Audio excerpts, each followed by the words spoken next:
¿Cómo se formó el Nuevo Testamento? ¿Cómo fue la selección de los libros? ¿En qué año sucedió todo esto? ¿Quiénes lo hicieron? ¿Cómo fue todo el proceso en el cual se cerró el canon del Nuevo Testamento? Hoy te lo cuento en el episodio número 3 del podcast Cosas Mayores. Soy el pastor Miguel García y quiero hoy contarte en todo este programa cómo fue toda la formación del Nuevo Testamento. Pero antes quiero compartirte acerca de la fe responsable. Uno de los objetivos de este espacio, de este podcast, es que vayamos a cosas mayores. Y una de las cosas que quiero que podamos crecer juntos es ir a cosas mayores en nuestra fe. Y una de las cosas que el Señor Jesús nos fue enseñando es acerca de crecer en nuestra fe, de ir a más. Pero hay un pasaje en el cual el Señor quiere que lo podamos tener de base para entender lo que es la fe responsable. Y ese pasaje está en el libro de Lucas, capítulo 14, versículo 28. Dice: sin embargo, no comiences sin calcular el costo, pues ¿quién comenzaría a construir un edificio si primero calcular el costo para ver si hay suficiente dinero para terminarlo? De no ser así, tal vez termines solamente los cimientos antes de quedarte sin dinero.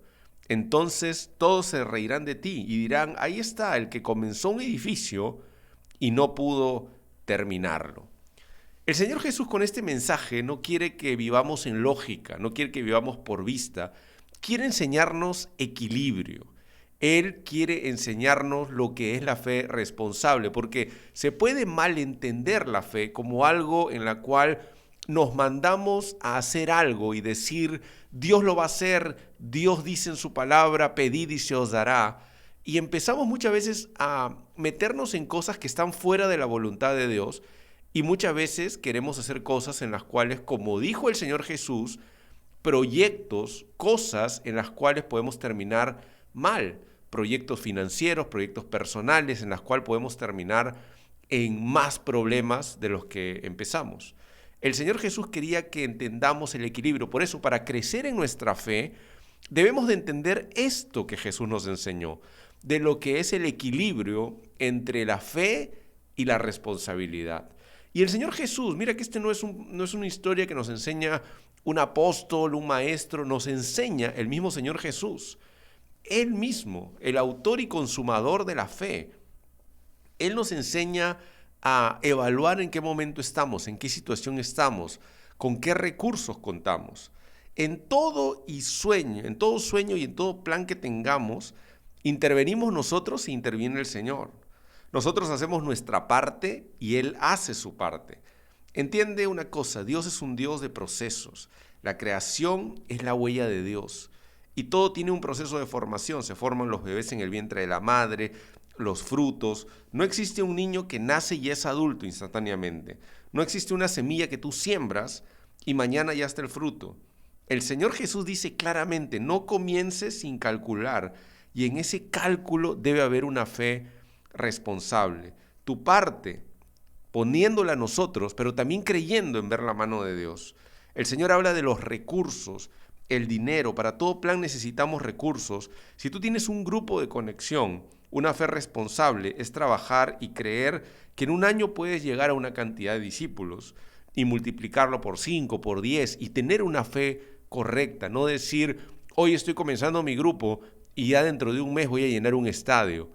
Dios lo puede hacer, pero algo que nosotros debemos de entender es que debemos de ir de acuerdo a procesos, de acuerdo a cómo se va formando. Igual también personalmente, hoy tal vez estás en tu etapa de juventud estudiando en la universidad y no puedes decir: estoy orando para que el próximo año yo sea presidente de un banco.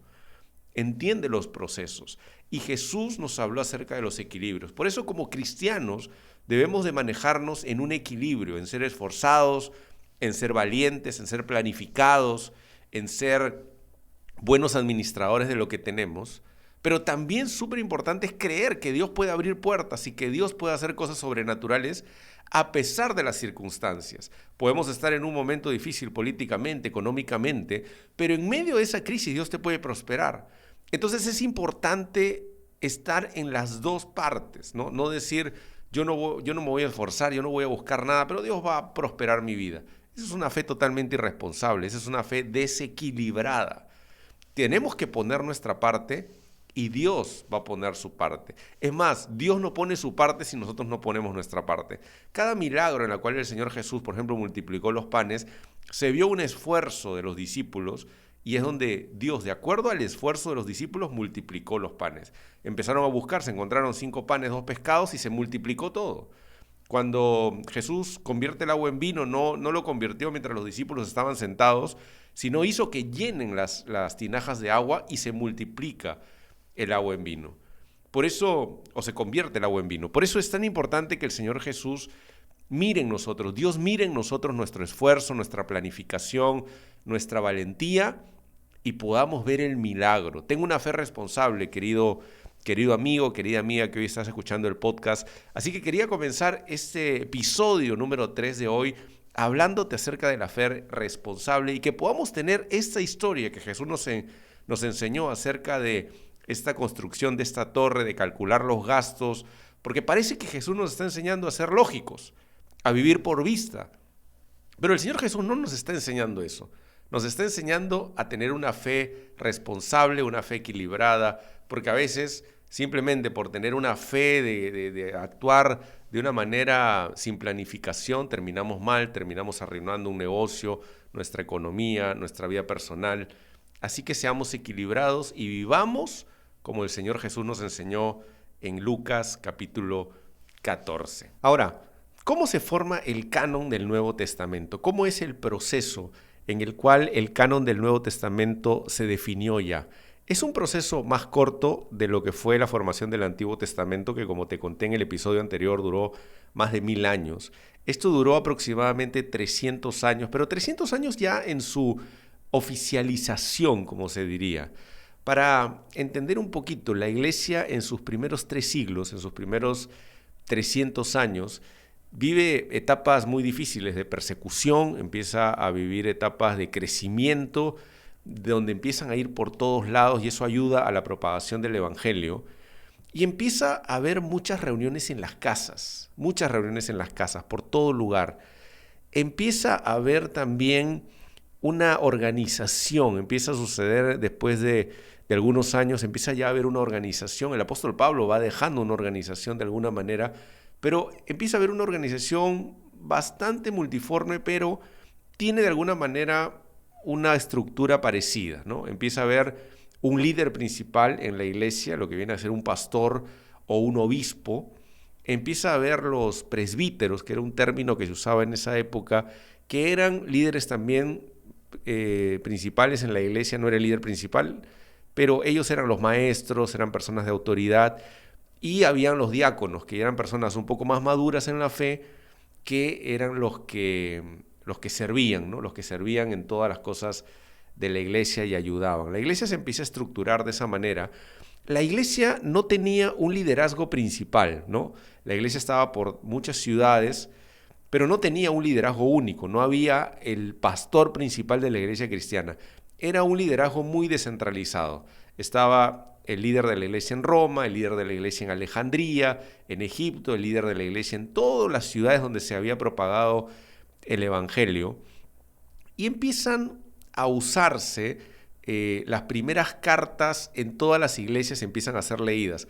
Pablo le enviaba la carta a los Gálatas, pero se sacaban copias y se iban leyendo por todos lados, y había mucha conciencia en la iglesia de que tenían que haber nuevas escrituras, porque el Señor Jesús lo había dicho. Este pasaje le dio mucha conciencia a la iglesia. En el libro de Juan, capítulo 14, verso 26, dijo el Señor: pero el Consolador, el Espíritu Santo, a quien el Padre enviará en mi nombre, Él les enseñará todas las cosas y les recordará todo lo que les he dicho. Miren que hay 2 cosas que el Señor Jesús habla.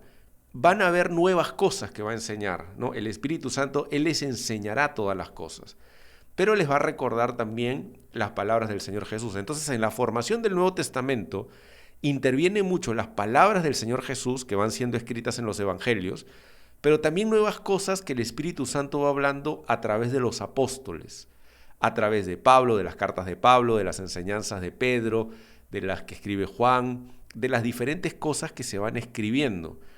Ahora, hay una cosa muy determinante que es el respaldo que Pedro le da a Pablo en la carta de segunda de Pedro, capítulo 3, verso 15 al 16, dice: y tengan entendido que la paciencia de nuestro Señor es para salvación, como también nuestro amado hermano Pablo, según la sabiduría que le ha sido dada, les ha escrito, casi en todas sus cartas, hablando en ellas de estas cosas, entre las cuales hay algunas difíciles de entender, las cuales los indoctos e inconstantes tuercen, como también las otras escrituras, para su propia perdición.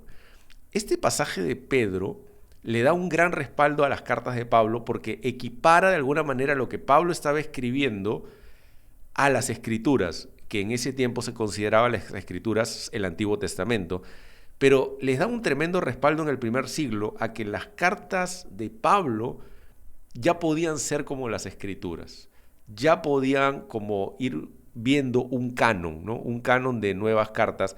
Entonces empiezan a pasar los años, la iglesia empieza a crecer y empieza a haber un consenso que no estaba determinado, pero era como un consenso en que se usaban en las iglesias la lectura de los evangelios, que eran las palabras de Jesús, y las cartas de los apóstoles, que era lo que el Espíritu Santo les estaba hablando, ¿no? Las cartas de Pablo, las cartas de Pedro, las cartas de Santiago, las cartas de Juan, las historias que se iban poniendo en ese tiempo.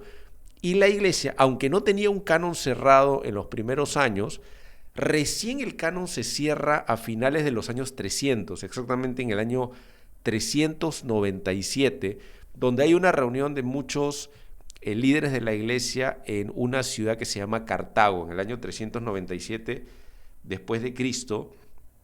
La ciudad de Cartago es en lo que hoy es Túnez, ¿no? En el norte del África. Este cierre del canon tiene de alguna manera una historia en donde va año tras año, siglo tras siglo, un consenso en las iglesias que van usando estos 27 libros del Nuevo Testamento. Hay posteriormente un documento que se encuentra en el siglo XVIII, donde había una carta que publica un hombre italiano, donde dice que ya en el siglo II se hablaba de cerrar el canon, de formar un canon, pero todavía no se determina nada. Hay un hombre que es el líder de la iglesia en Alejandría, en Egipto. Este hombre se llamaba Anastasio, que en el año 367 escribe una carta a todas las iglesias donde propone los 27 libros, ¿no? No era que él de la nada se le ocurrió estos 27 libros, sino que ya había un consenso, ya era como algo que ya estaba determinado, pero no se había oficializado. Él propone en el año 367, envía una carta a todas las iglesias diciendo: ¿por qué no cerramos el canon? Propongo estos 27 libros. Y recién más de 30 años después exactamente, 30 años, es un montón de tiempo, se determina en el año 397 en el Concilio de Cartago, se ratifica estos 27 libros, se determina que ya se oficializa, se envía a las iglesias, se busca una traducción y ya una propagación de lo que viene a ser el Nuevo Testamento. Años antes, casi ya se determina que es una reunión en el año 393, 4 años antes, una reunión que es el concilio de Hipona, que es una ciudad en Argelia, también en el norte del África, qué interesante, en el año 393, donde prácticamente ya se define el canon, pero ya la oficialización con todo es en el año 397. ¿Con qué criterios se hicieron? ¿No? Primero, se buscó la apostolicidad, que era que los escritos estén hechos por los mismos apóstoles, ¿no? O que tengan mucha influencia, ellos muy cercanas, ¿no? Entonces ahí se determinan los evangelios, los libros de las cartas de Pablo, las cartas de los apóstoles de Pedro, de Santiago, bueno, hasta el Apocalipsis, las cartas de Juan. También que tengan mucha coherencia con la doctrina, porque en los primeros siglos empiezan a aparecer otros libros, ¿no?